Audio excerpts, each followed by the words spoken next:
Someone planned this.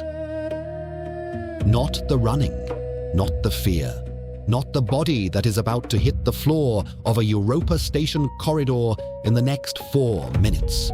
Those were accidents, the edges of a plan that goes far deeper than anyone on this station knows. What was planned was the meeting. 2 men who have never spoken, who know each other only from photographs. They were each shown by the same person, for reasons neither of them has been told. Arriving at the same corridor at the same moment, the same blood on the floor, the same destination at the end of the line. Someone built this. Someone has been building it for longer than any human institution has existed.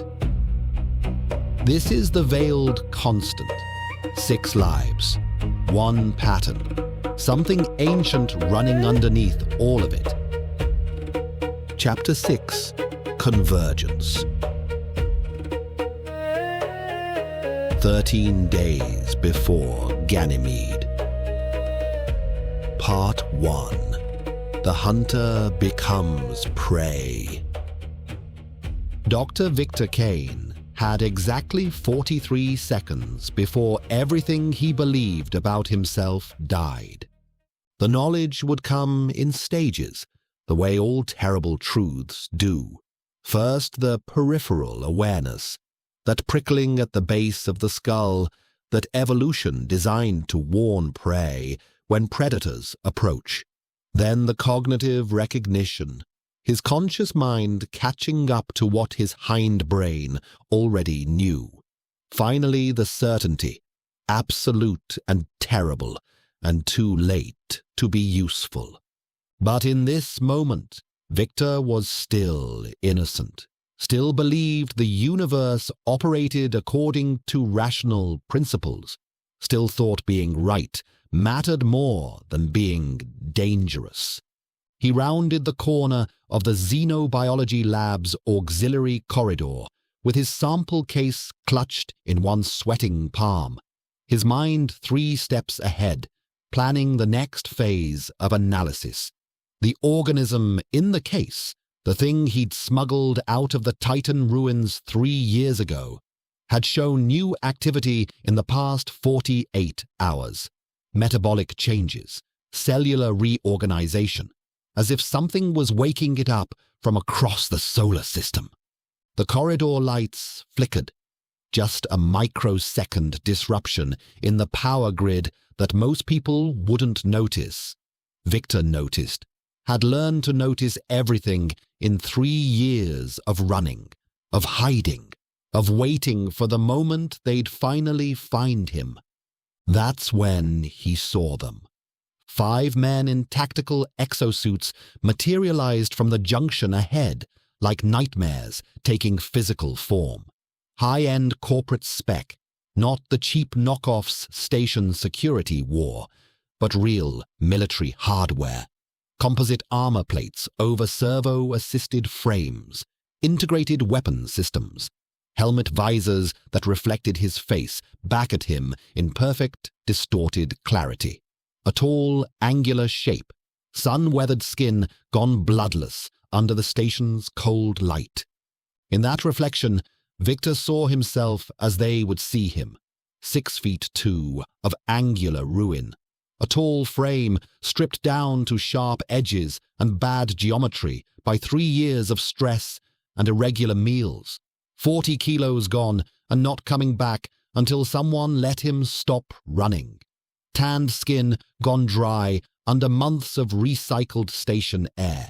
Hair still red through the crown, the way Caribbean sun had burned it in boyhood, but grey now at the temples. Grey that had come fast and had nothing to do with age and everything to do with what he knew. High forehead, deep lines. His face had not been carrying 8 years ago. Eyes too wide, with the specific exhaustion of a man who had not fully slept since Titan. He looked exactly like what he was. Prey. His mouth went dry in a way he hadn't known mouths could do. Not the mild dryness of thirst, a sudden, total absence of saliva, as if his body had made a decision without consulting him. He tried to swallow. There was nothing to swallow. His hand, still holding the sample case, was suddenly slick against the handle. He registered this as a logistical problem. He would need to re-grip it. He would need to re-grip it in the next second or so. And the fact that he was thinking about the handle of the case instead of the 5 men with weapons meant his mind had already begun to protect itself by attending to the wrong thing. The corridor was very cold. It had not been cold a moment ago.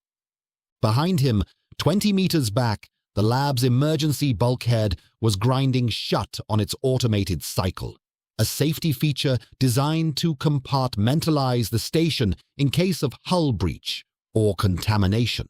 20 seconds until it's sealed.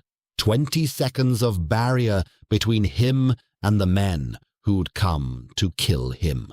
Ahead, the suited operatives spread into tactical formation with the fluid precision of professionals. 2 braking left, 2 braking right. The lead man holding center.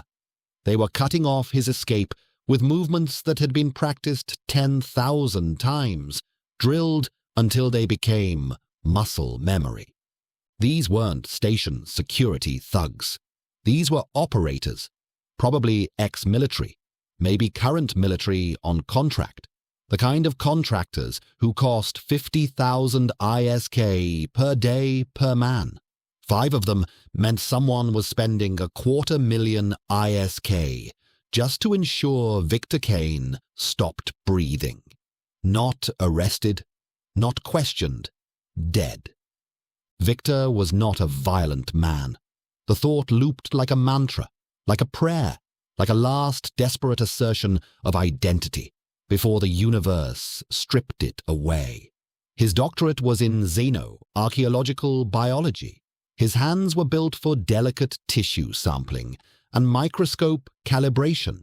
He'd never been in a fight. Not once. The closest he'd come to violence was a heated argument with a peer reviewer that had ended with both of them apologizing over drinks. But terror, pure, animal terror, has a way of making warriors out of academics. Only 3 imperatives exist now: fight, flight, freeze.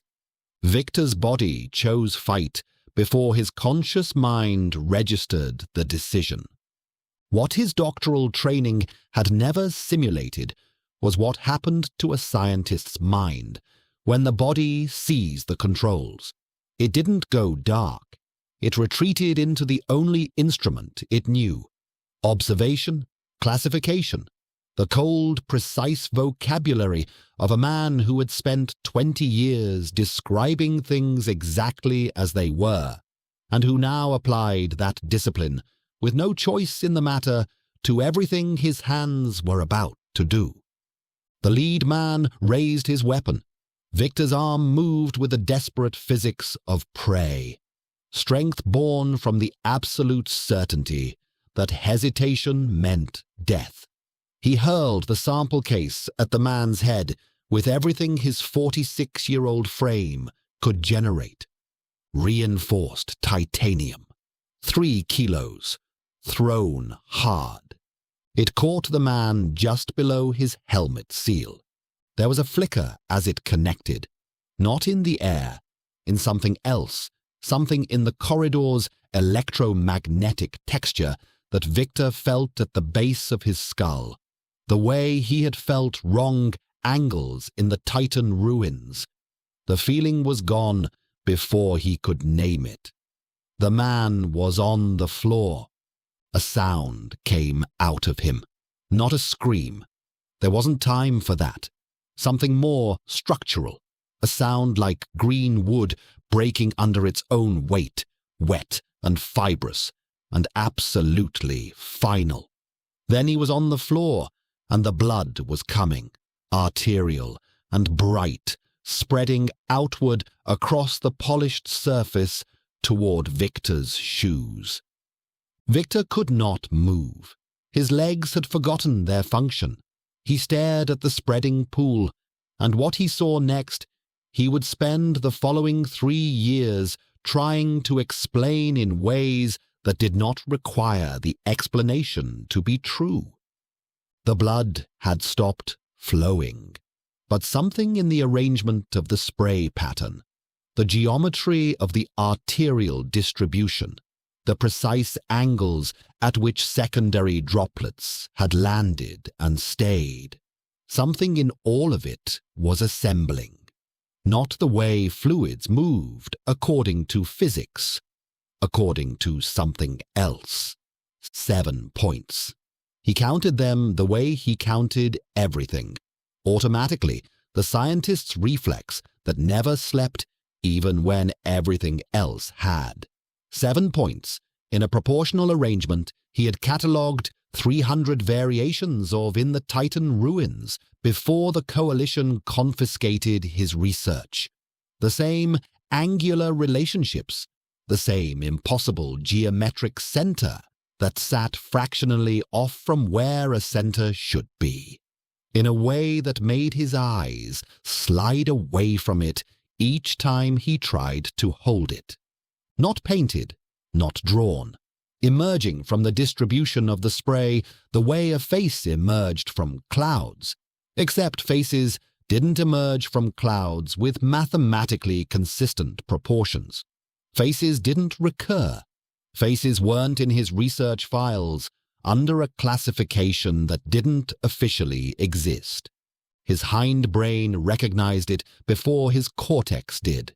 That prickling at the base of his skull, the same sensation from the Titan ruins, standing in corridors where walls met at angles Euclidean geometry could not account for. Sarah Venkatesan had called it first contact jitters. Victor had used different terminology.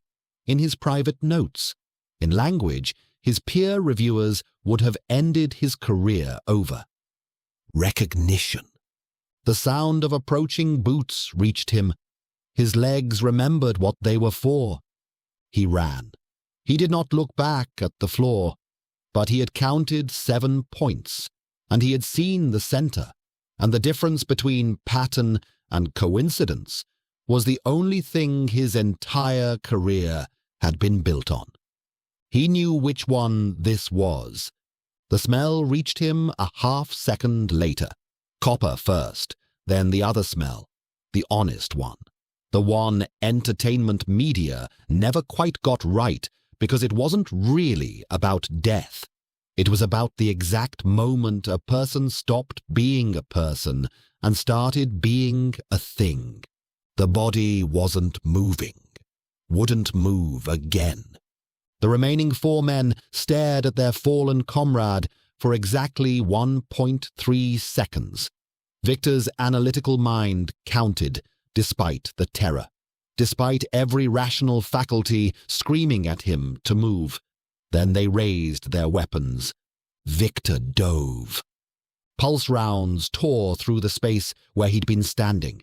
Superheated plasma bolts that left scorch marks on the walls and filled the air with ozone. Victor felt the heat wash over him from the near misses, felt his exposed skin prickle with radiation. He hit the ground hard. His shoulder slammed into the floor with force that sent white-hot pain through his rotator cuff. His hand found something. Pure instinct. Fingers closing around metal. An electromagnetic calibrator. The thing Victor had filed 3 safety complaints about. Unstable when damaged. Some lazy tech had left it out. He didn't plan the throw. His arm just moved, hurling the device at the nearest attacker with the same desperate strength that had killed the first man. The calibrator struck the second man's chest armor, and activated on impact. The exosuit's power cells went into thermal runaway. They exploded. The man's exosuit became a fragmentation bomb.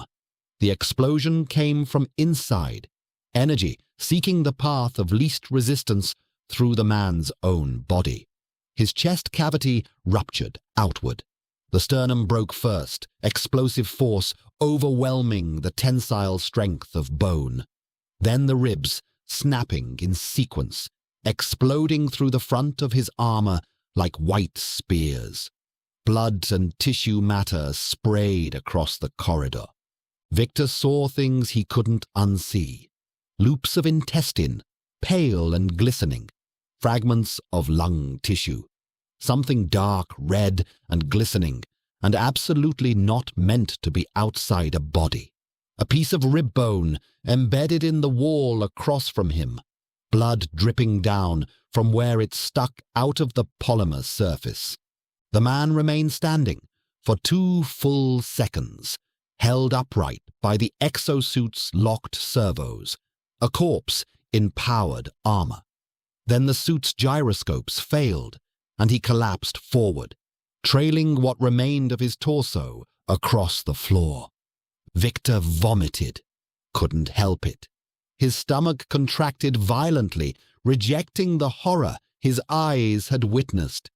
The smell got worse, impossibly worse. The 3 remaining men were screaming into their comms. Casualties, 2 down, target is armed. Repeat, target is armed and extremely dangerous. Armed. They thought he was armed, thought this was planned, thought he was some kind of operator instead of what he actually was. A terrified academic who'd gotten lucky twice and whose luck was about to run out. The emergency bulkhead behind him had sealed. No escape that way. The main corridor ahead was blocked by 3 armed men who just watched their comrades die in ways that would haunt their nightmares for whatever remained of their lives. Men who were now taking this personally. There was only one option left, the kind that seemed insane until all the sane options led to the same place. Victor ran toward them. It was the last thing they expected. Professional killers anticipated flight or surrender, not a middle-aged researcher charging directly into their kill zone, covered in vomit and blood that wasn't his own. His face a mask of terror and determination in equal measure. Their momentary hesitation gave Victor 2 seconds. He used them. He slammed his palm against the nearest fire suppression access panel without slowing. The glass shattered. Cheap synthetic polymer, not hardened like modern safety materials, another cost-cutting measure. Shards embedded in his palm. He felt them penetrate skin, felt them scrape against bone, felt the sharp sting of nerve endings reporting damage. Didn't matter. His fingers closed around the fire suppressant canister and yanked it free. The men fired. Pulse rounds grazed Victor's left arm, superheated plasma searing through his lab coat and flash boiling the subcutaneous fat beneath. The pain was clarifying, specific, beyond anything his nervous system had been designed to process. The smell of his own burning tissue filled his nostrils, sweet and sick and wrong. Victor triggered the suppressant canister and hurled it into their formation with his good arm. Liquid nitrogen, not foam. Station safety protocol. The canister ruptured. The corridor dropped 200 degrees in 3 seconds. The nearest man's hands flash froze. He'd been reloading, his bare fingers exposed at the magazine release. Victor watched ice crystals form in the man's bloodstream, visible through his skin as white traceries spreading like frost on glass. the flesh turning black as cells died by the billions, their water content expanding as it froze, rupturing cellular walls from the inside. The man's fingers hit the floor and shattered like glass, just broke apart, fragmented into shards that skittered across the polished surface with sounds like wind chimes, like breaking crystal, like nothing that should come from human body parts. He screamed. Then the cold air invaded his lungs, his mouth open wide. The moisture in his throat froze solid. His vocal cords locked mid-shriek, the sound cutting off with terrible abruptness, turning the scream into something that wasn't quite human anymore. Victor dove through the expanding cloud of frozen vapor. His lungs burned with cold, the opposite sensation from his arm, but no less agonizing. Ice formed on his eyelashes, on the inside of his nostrils, each breath like inhaling ground glass. But he was through. Stumbling into the maintenance access corridor beyond, his body operating on autopilot, while his conscious mind struggled to process the carnage he'd left behind. He'd killed 3 people, maybe 4 if the one with frozen hands didn't get medical attention in time. Victor Kane, who devoted his life to understanding ancient civilizations, who'd never raised his voice in anger, who'd believed in the fundamental goodness of human knowledge. He'd killed them, and he'd do it again if they cornered him, because whatever his research had uncovered, whatever the organism represented, whatever truth he'd stumbled onto about humanity's place in the universe, it was worth dying for, which meant it was probably going to kill him anyway. The maintenance corridor twisted through the station's substructure, a maze of pipes and conduits and emergency access tunnels that most station residents didn't know existed. Victor knew them, had spent 3 years sneaking through them to reach his illegal research facility, had memorized every junction, every access point, every route that avoided security checkpoints and surveillance cameras. His burned arm hung useless at his side. His hand bled from glass cuts, leaving a trail that would make him easy to track. His lungs felt frost-damaged, each breath like inhaling razors. His shoulder was probably dislocated, but he ran. The emergency exit was ahead. Victor hit the release with his good hand.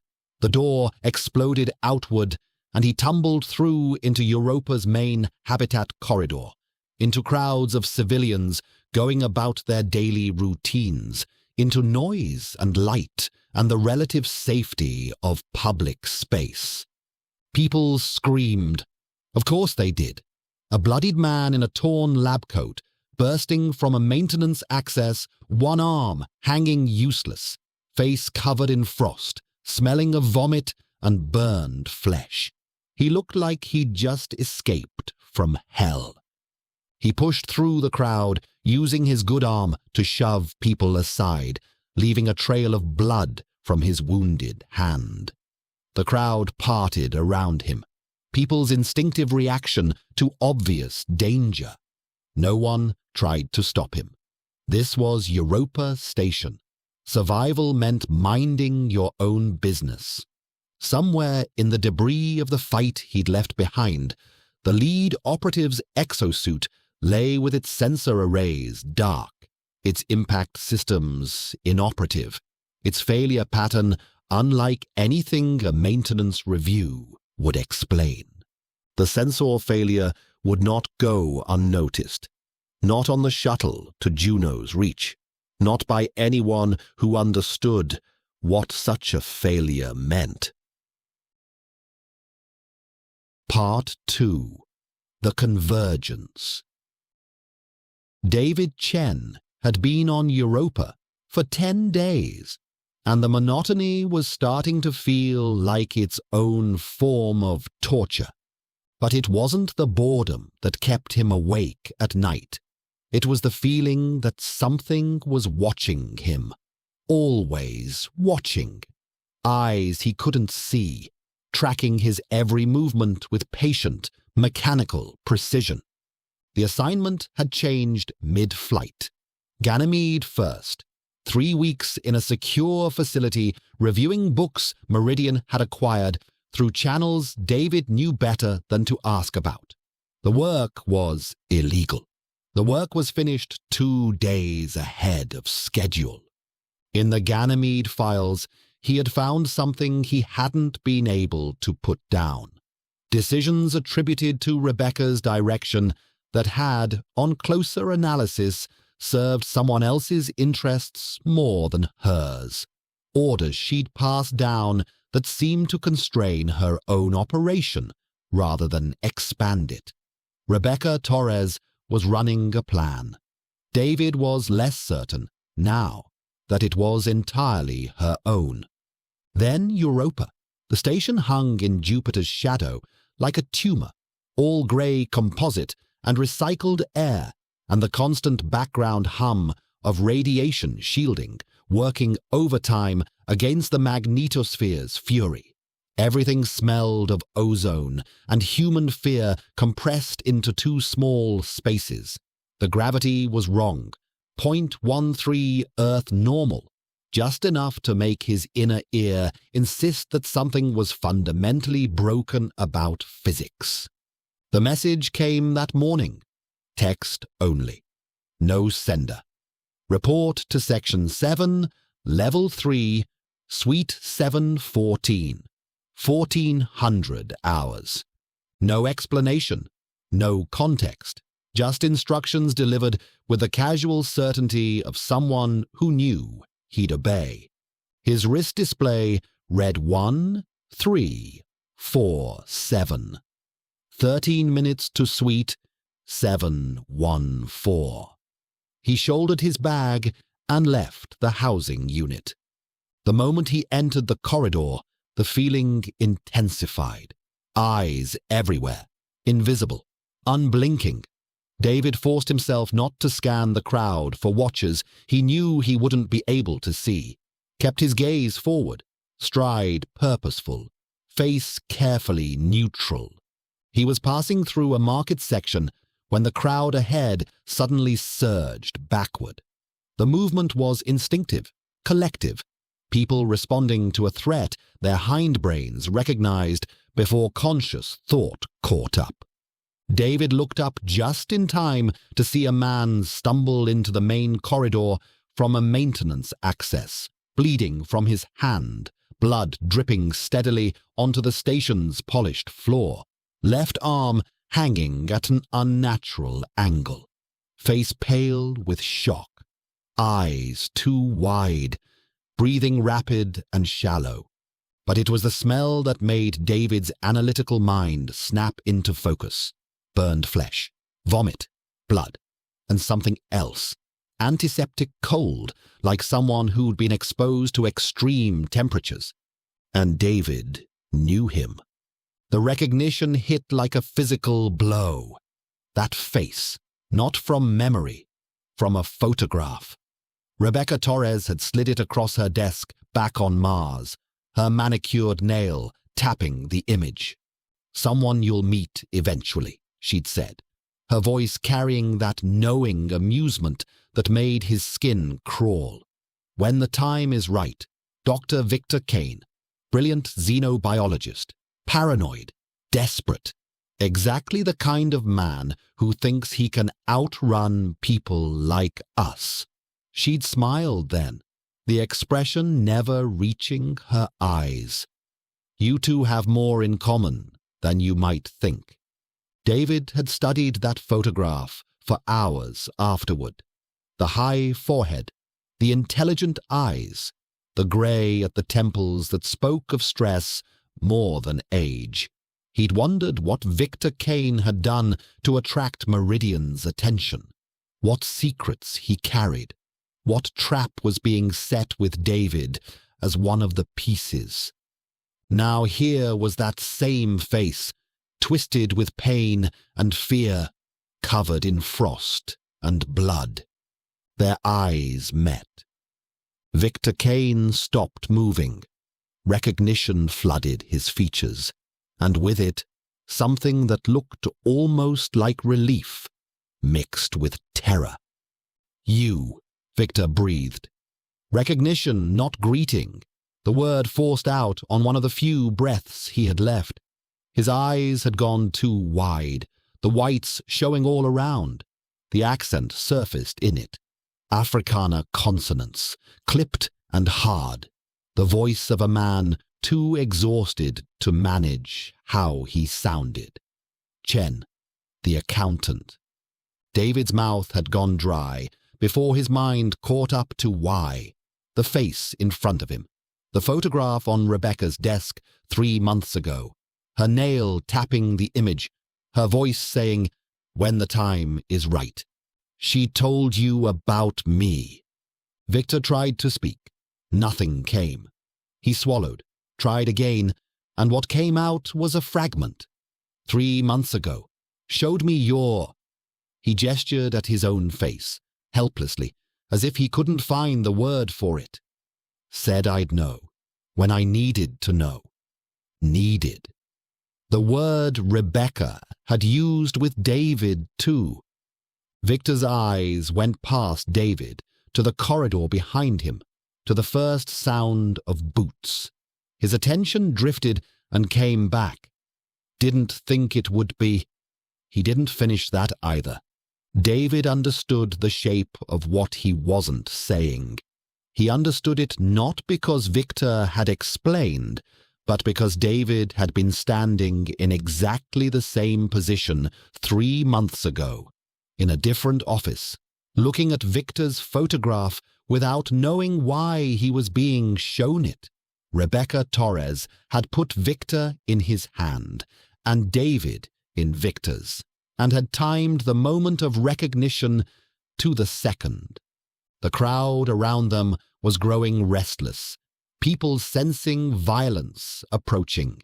David could hear security announcements echoing from somewhere deeper in the station, could hear the heavy footfalls of people moving toward rather than away. David should have walked away, should have pretended he didn't recognize the bloodied researcher, should have followed his instructions, gone to Suite 714, done exactly what Rebecca expected. Every instinct screamed that getting involved would make things worse. But David Chen had survived 3 years of exile by doing what nobody expected. Sometimes the only move they hadn't planned for was the stupidest one. And besides, Rebecca had shown him this man's face for a reason, had told him they'd meet when the time was right, which meant this wasn't a deviation from the plan. This was the plan, and David had no choice but to play his part. "You're hurt," David said. 3 men dead. Victor's voice cracked. "Maybe 4. They came to kill me. He looked down at his hands, at the blood that wasn't his own, mixed with the blood that was. "I killed them first. Didn't know I could do that. Didn't know anyone could do that." David understood that look, understood the horror of discovering capabilities you never wanted to have, understood the way violence rewrote your understanding of yourself in ink that couldn't be erased. "Suite 714, David heard himself say. "Section 7, Level 3. I was supposed to report there. Medical facility." Victor's eyes sharpened through the pain. Medical facility run by who? "I don't know. Orders came through this morning." "Of course they did." Victor's laugh was wet and short. He didn't say anything else. The sound of pursuit was getting closer. David made a decision that felt like someone else was making it. Can you walk? Barely. Then lean on me. Whatever's waiting there, it's better than what's behind you. They moved together through the thinning crowd. Two men connected by a woman who had orchestrated this moment with the precision of a composer arranging notes. Two men who'd never met but already knew each other's deepest shame, that they had surrendered their autonomy to Rebecca Torres and couldn't find a way to take it back. Part 3. The Intermediary. They reached the Meridian offices 10 minutes later. David's shirt was soaked with Victor's blood. His own clothes reeked of burned flesh and vomit. They made quite a pair. The building was corporate standard, all glass and chrome, and the subtle threat of armed security visible through transparent barriers. Expensive. Too expensive for a shell company running black operations, which meant Meridian Consolidated was either genuinely significant or very good at manufacturing the appearance of legitimacy. The lobby was empty except for automated security scanners, human-shaped outlines that tracked their movement with soft, whirring sounds. David watched them rotate, following their progress with mechanical precision, and felt that familiar sensation crawl up the back of his neck. More eyes, more watchers. He helped Victor through the checkpoint. Victor was fading fast, his skin pale and clammy, his breathing shallow. Shock was winning. "Stay with me," David said. "We're almost there." "They're watching us," Victor murmured, his eyes unfocused. "Can feel them. Eyes everywhere, just like the ruins, just like Titan." David's heart stuttered. "What do you mean, just like Titan?" "The ruins, something in the walls, something old." Victor laughed weakly. "Thought I was going crazy. Maybe I was. Maybe I still am." "Let's focus on getting you medical attention," David said. But his mind was racing. Victor felt it too. The sensation of being watched. Was it possible they were both experiencing the same thing? Or was it just the stress, the trauma, the psychological damage of being hunted? They took the elevator to level 3. The ride felt eternal, the car moving with hydraulic smoothness that suggested money and maintenance. Victor leaned against the wall, his good hand pressed against the burned arm, as if pressure could make the pain manageable. The corridor on level 3 was quiet, tastefully decorated in the neutral tones corporations favored, grays and blacks, and the occasional accent of corporate blue. No signs, no nameplates, just numbered doors. David found the right door and pressed the access chime. It opened immediately, as if someone had been watching, waiting. The woman who stood in the doorway was old, genuinely old, not the cosmetically preserved age that wealth could buy, not the carefully maintained youth that gene therapy could provide. She had to be in her 80s, maybe 90s. Her face was a road map of deep wrinkles. Her hands were gnarled with arthritis. Her spine curved forward with osteoporosis that no amount of calcium supplements had prevented. But her eyes were sharp, calculating, missing nothing. They tracked David and Victor with the kind of attention that came from a lifetime of reading people, of assessing threats, of making decisions that determined who lived and who died. Eyes that reminded David of Rebecca's, cold, analytical, utterly precise. Behind her, stood a bodyguard, 2 meters tall, built from the ground up for combat. Cybernetic enhancements visible at his neck and wrists, military-grade hardware. His eyes were probably artificial, the way they tracked movement with perfect stillness. His stance suggested training so deep it had become reflex. The old woman's expression shifted to annoyance instantly. "What the hell is this?" Sharp, cutting through the quiet like a blade. "You're bringing attention to this building. Blood in my corridor. A wounded man who looks like he just fought his way through a war zone." She gestured at Victor with one gnarled hand. "Do you have any idea what kind of questions station security will ask when they review surveillance footage?"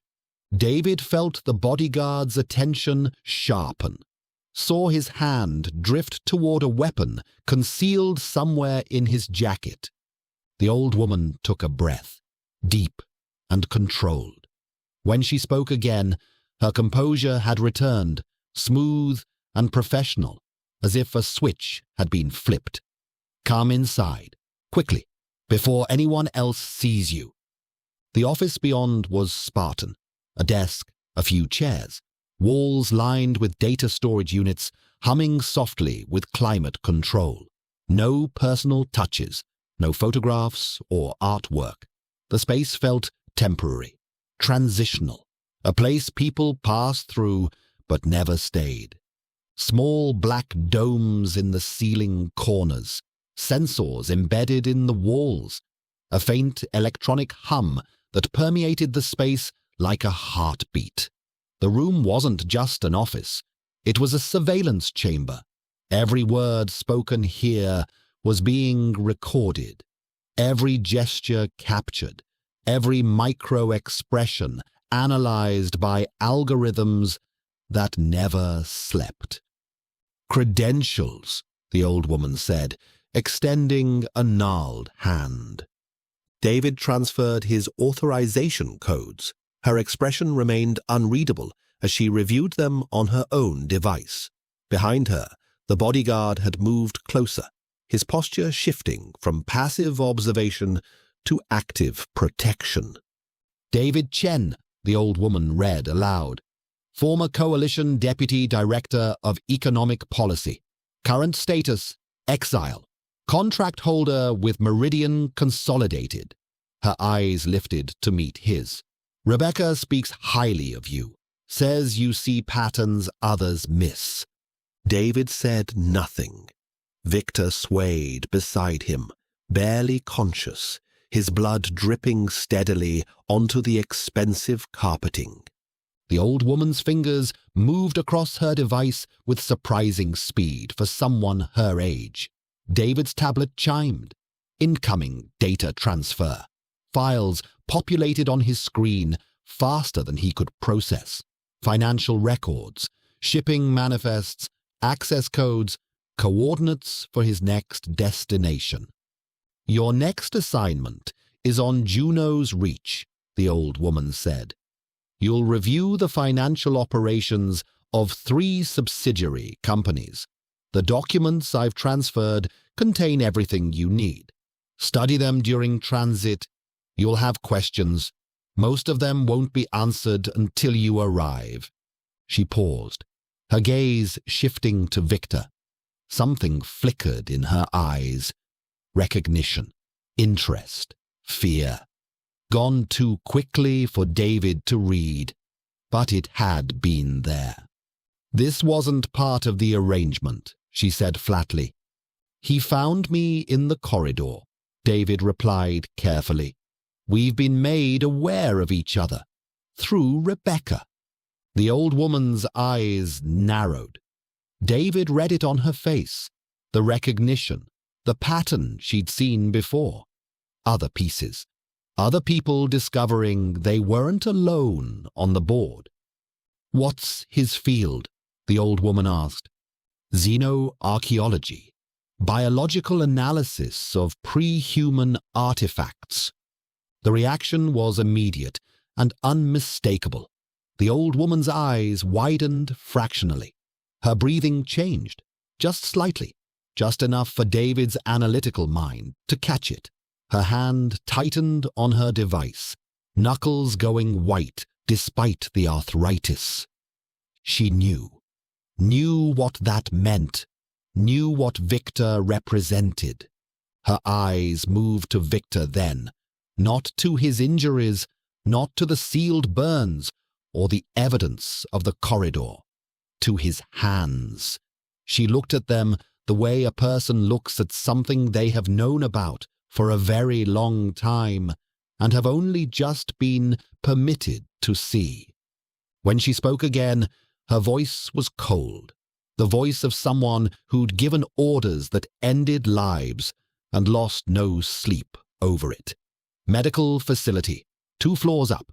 Take the elevator at the end of the hall. They're expecting you. They're expecting you. David filed this observation alongside the one he'd made in the Ganymede files. This woman knew they were coming before they arrived. Rebecca's network was pervasive, but Rebecca had sent David here, which meant the old woman was downstream of Rebecca, or thought she was. She turned back to her desk, dismissing them, then paused, her gnarled hand resting on the surface. "Ma'am," the bodyguard said, his voice a low rumble, the first words he'd spoken. "This is irregular. Security protocols require—" "Are my concern, not yours." The old woman cut him off without looking at him. "See them to the elevator. Make sure they find their way, and then sweep the corridor. I want no trace of their presence here." The bodyguard's jaw tightened, but he nodded.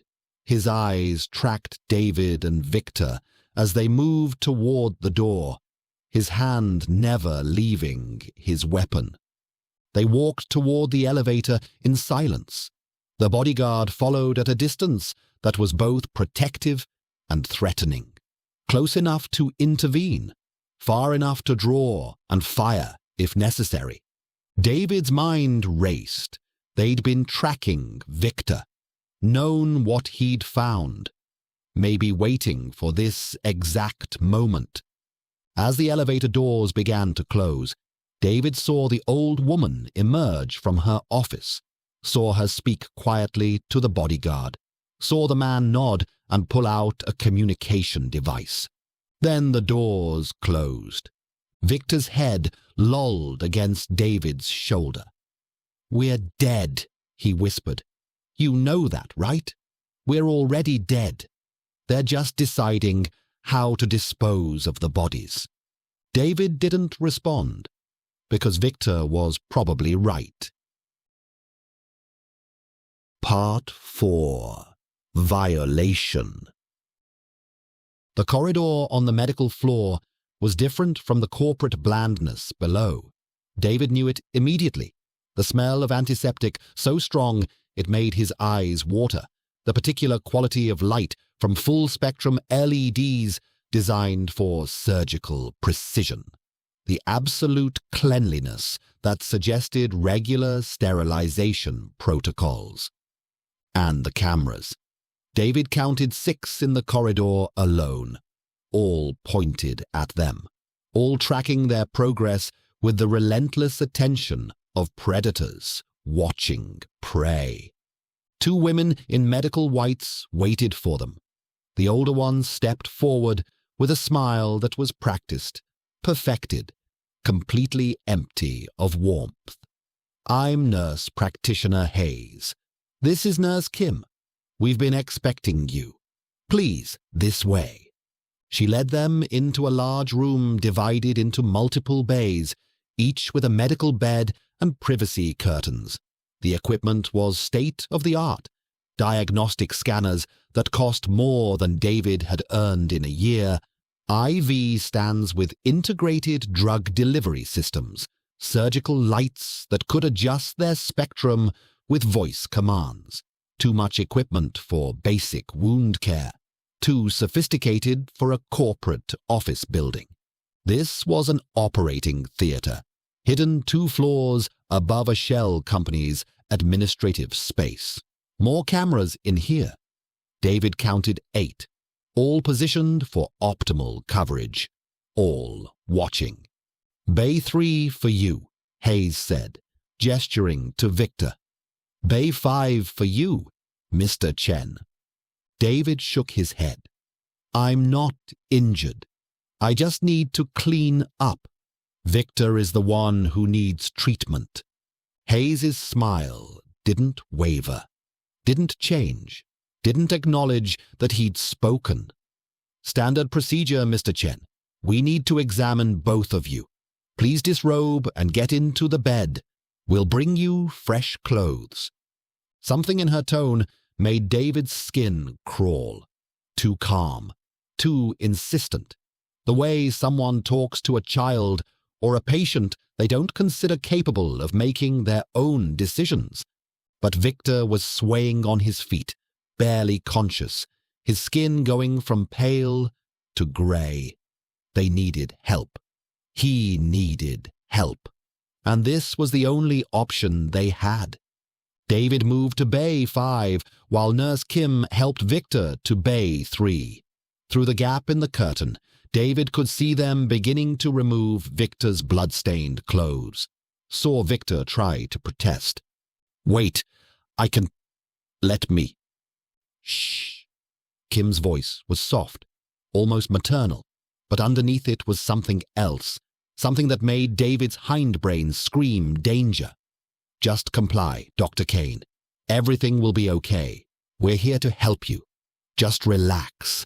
Let us take care of you." The tone was wrong. Caring, but threatening. Gentle, but absolute. The voice of someone who cared about compliance more than consent. Victor's protests died. David heard the rustle of fabric, the clinical efficiency of medical professionals undressing a patient who'd stopped resisting.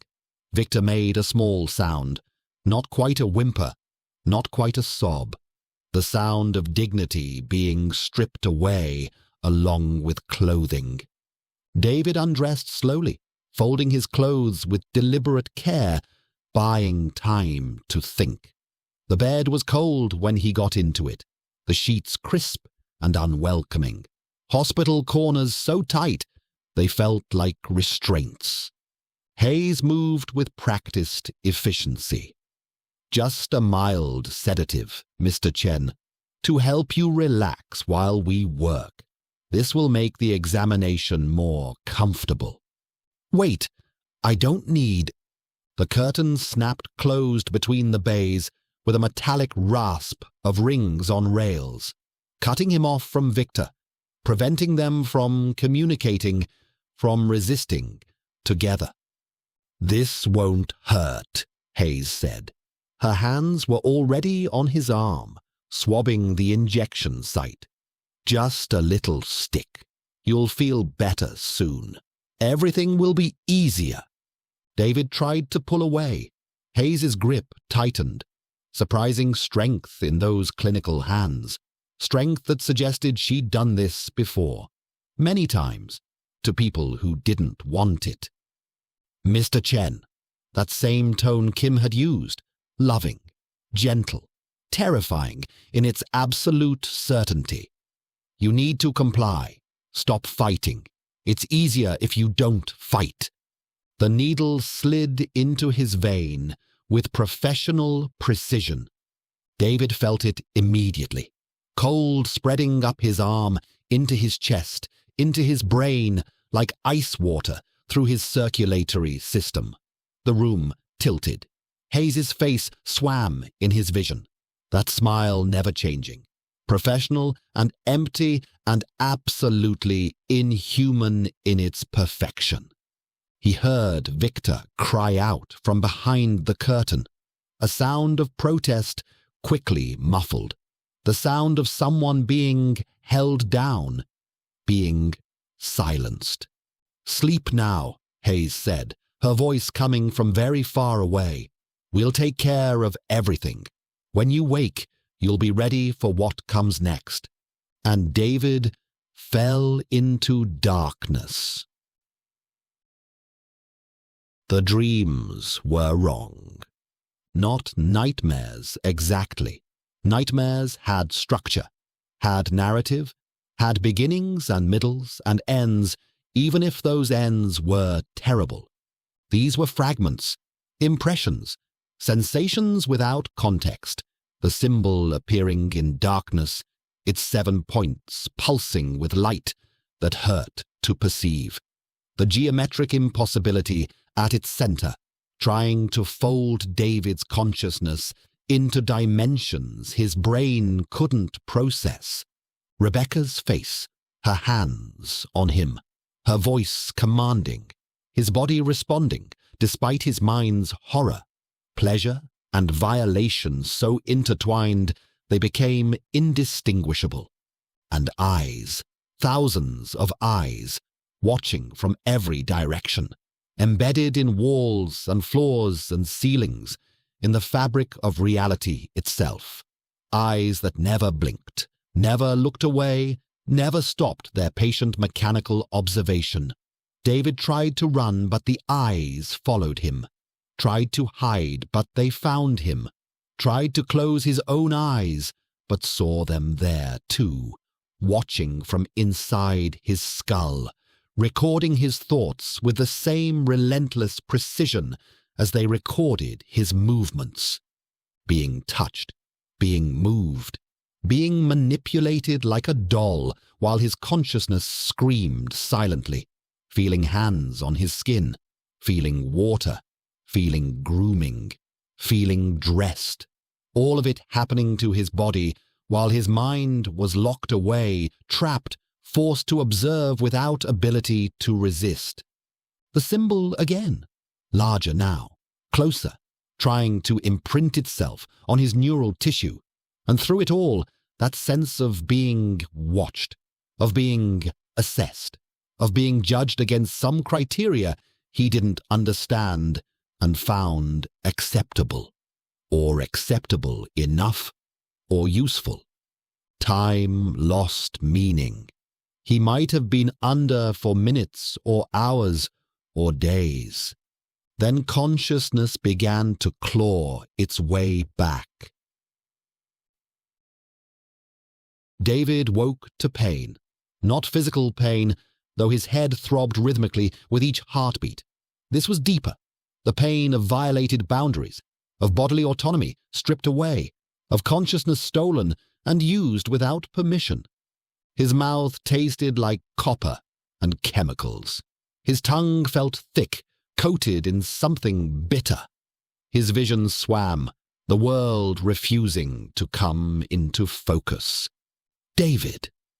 Victor's voice, rough, frightened, close. David forced his eyes to focus. They were sitting in chairs. Someone had moved them. The medical bay was gone. They were back in the old woman's office, dressed in clothes that weren't theirs. The same sparse room. But the old woman was gone. The bodyguard was gone. They were alone. He checked his wrist display. The timestamp made him freeze. 90 minutes, he said. We've been unconscious for 90 minutes. Victor's face went pale. 90 minutes. They could have done anything. He looked down at himself and went very still. They were dressed, both of them. New clothes, not their blood-stained garments. Clean shirt, pants, jacket. Everything fit perfectly, tailored to their exact measurements, as if someone had taken precise scans of their bodies. David stood on shaking legs. His face was clean-shaven, though he'd had stubble before. His hair felt freshly washed. His skin felt different, clean, moisturized, as if he'd been bathed and groomed with professional care. Someone had bathed him, dressed him, groomed him, while he was unconscious. while he couldn't consent, couldn't resist. The violation of it hit him like a physical blow. His stomach heaved. He barely made it to a waste receptacle before vomiting, his body rejecting the horror his mind was struggling to process. Victor was checking himself frantically. My burns. They treated them. The wounds are sealed. This should have taken days of healing. Advanced cell regeneration therapy. Expensive. Illegal in most jurisdictions. David straightened, wiping his mouth. The clothes felt wrong against his skin. Too heavy. He examined the sleeve more closely. The cut and style were unremarkable, but the material had weight that seemed impossible for the cut. On the inside of his left wrist, just below the cuff, a small, translucent patch had been applied to his skin. No markings, no visible port. He pressed his thumb against it. Medical-grade adhesive, the kind designed to stay in place for days. He had no memory of consenting to it, no memory of anyone explaining what it was for or what it contained, or whether it had already finished containing it. He left it there. He didn't know what removing it would mean. He wasn't certain knowing would be better than not knowing.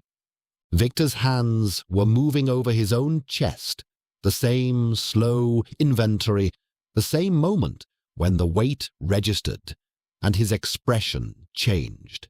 He pressed the fabric between his fingers, looked up. David was already looking at him. Neither of them spoke. There was a shape to what the clothing meant, who had placed it there, and why, and what it said about the distance between where they were being sent and whether they would come back. And both of them could feel that shape without needing to name it. David's tablet chimed. A message. No sender. Just text appearing on his screen like a judgment from an invisible god. David read it in silence, his eyes moving once across the lines and then again, slower, to confirm what he had read. What does it say? Victor's voice was thin.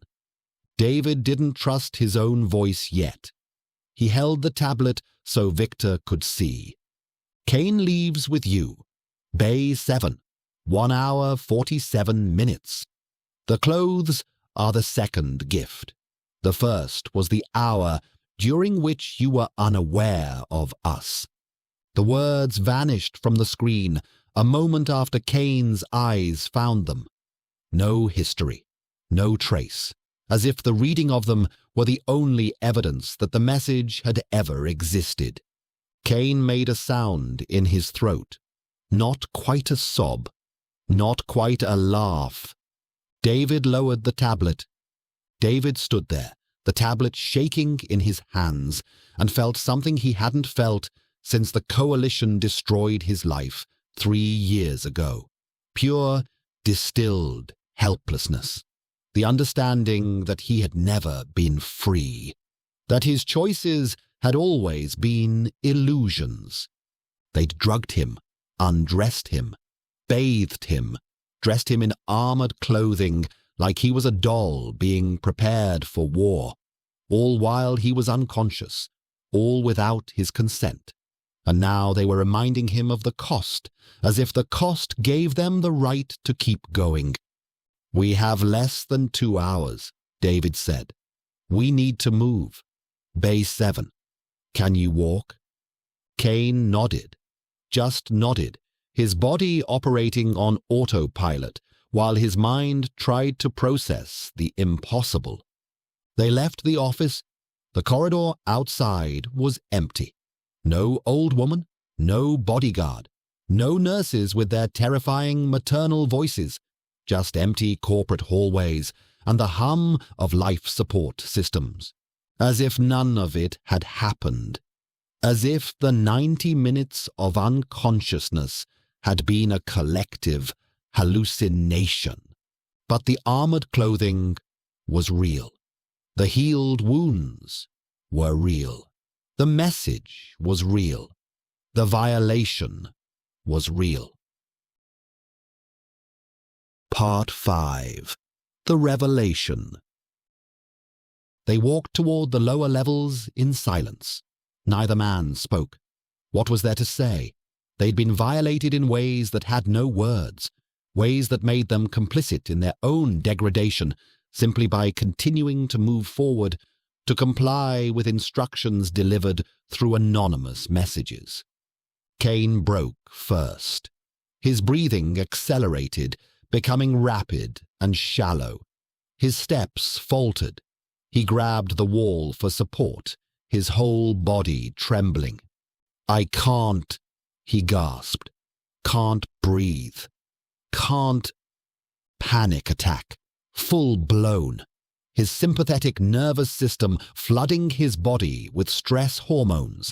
His body convinced it was dying, even though no physical threat existed. Kane.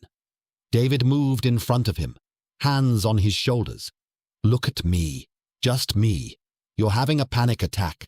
Your body is lying to you. You're not dying. Feel my hands on your shoulders.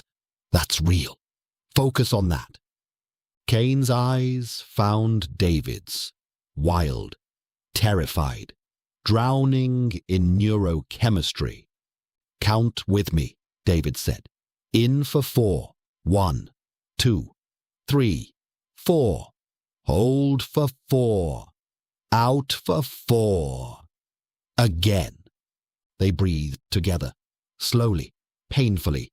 Kane's breathing evened out, but tears streamed down his face, silent and uncontrollable, the emotional dam breaking.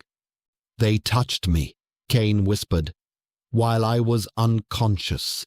I don't know if I'm even the same person I was 90 minutes ago."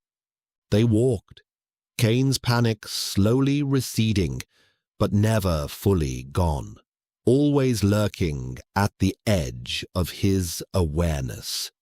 They stopped at the entrance to Bay 7.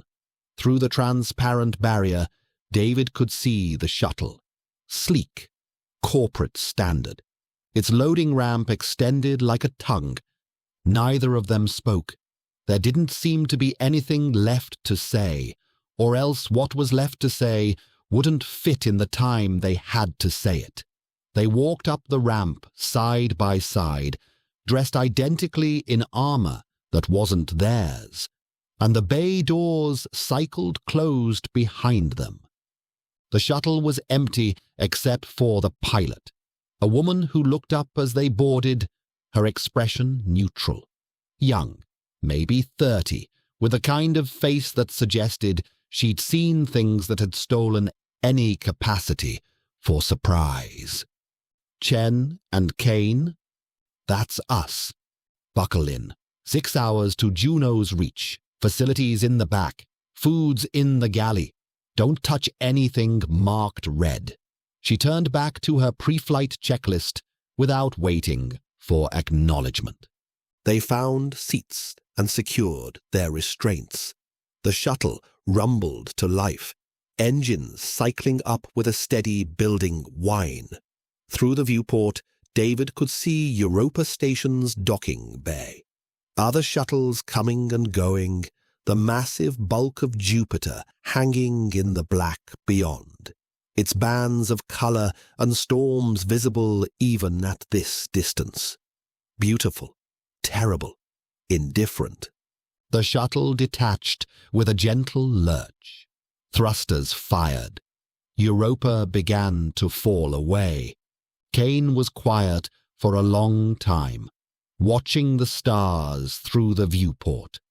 3 years ago, on Titan, Sarah Venkatasan had vibrated with enthusiasm in those ruins, walls that didn't quite meet at angles Euclidean geometry could explain, shadows that fell in directions that didn't correspond to the light sources, the hindbrain's certainty that something was watching them, something ancient and patient and utterly inhuman. Sarah had laughed at his concerns. The mind rebels against the truly foreign, she'd explained. First contact jitters. She wasn't laughing 3 months later when the gas leak killed her. The symbol had been everywhere in those ruins, 7 points arranged like stars that didn't match any human constellation. 300 variations Kane had catalogued before the coalition shut them down. Classified everything, confiscated samples, destroyed research. Or tried to. Kane had smuggled one out.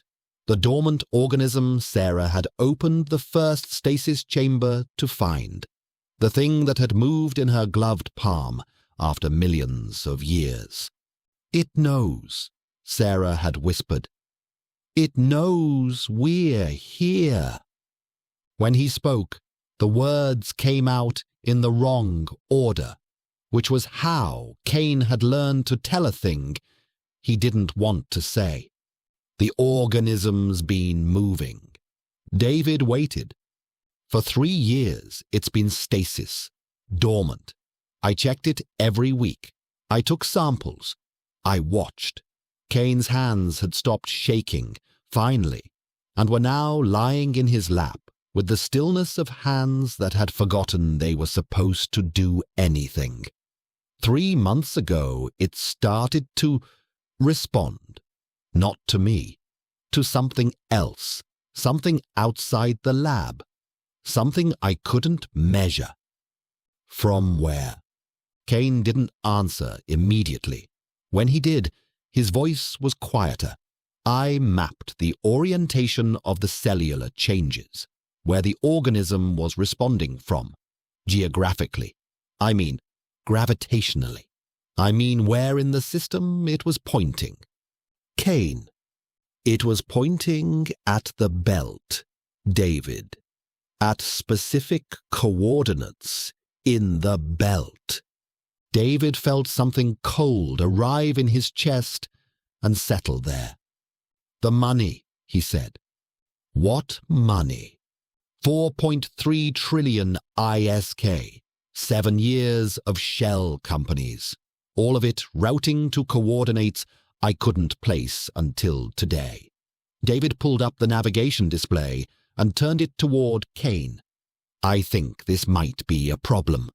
The plotted route to Juno's Reach arced through the belt, a clean transit corridor, standard, unremarkable. It passed near a region of coordinates Kane's organism had been pointing at for 3 months. Not at them, near them. Kane looked at the display for a long time. Then, without looking at David, he spoke again, and when he did, the words came out in the same fragmented way as before, starting somewhere in the middle of a sentence he hadn't said aloud. The sensors didn't fire. Whose? The first one. The lead operative. His exosuit's impact sensors should have locked the neck assembly the moment I threw the case. Kane's fingers were pressed against his temple. That's what they're for. I threw the case fast, but not that fast. His armor should have protected him. David waited. "All of them," Kane said. "Every sensor array across that suit." In the half-second before impact, simultaneously, he met David's eyes. That's not equipment failure.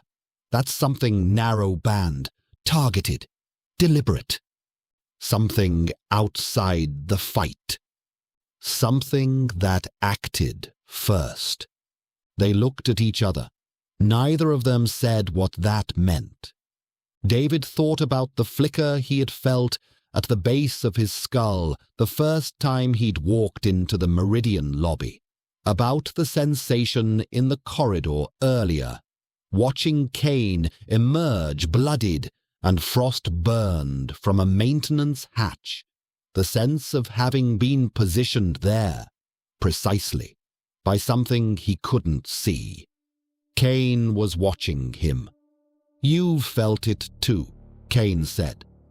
David didn't answer. What was there to say? Two men dressed by strangers delivered on a precise schedule to a destination chosen by someone who had put their photographs in each other's hands and waited for the world to bring them together. "I've been running for 3 years," Kane said. "I didn't know what I was running toward." David didn't answer that either. "We're going to die." Kane's voice was quieter now. Not a question. A statement, delivered with the quiet precision of a man who had finally stopped running. "Probably," David agreed. In the viewport, their reflections watched them back. Two men dressed by strangers, Jupiter already receding behind the glass, the belt waiting ahead in the dark where the money had gone. End of chapter 6. Two men are on a shuttle to the belt. One of them found ruins on Titan that rewrote everything we know about how long this solar system has been inhabited. The other found financial records that lead to a facility that officially doesn't exist. Both of them were unconscious for 90 minutes in a Meridian medical bay and woke up dressed in armor by strangers. The belt coordinates on that navigation display lead somewhere. Someone needs them alive enough to get there.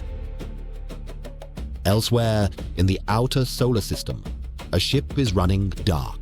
No lights, no transponder, no heat signature, hidden in the shadow of a rock with no name on any chart. The sensor display shows nothing. It showed nothing the last time, too. Chapter 7 drops in 3 weeks. If you are not subscribed, the button is below. It is free. And Chapter 7 is not a chapter you want to come back to cold. Belters. Proverb. The rock doesn't care what you were carrying when it found you. Neither does the silence after. The veiled constant.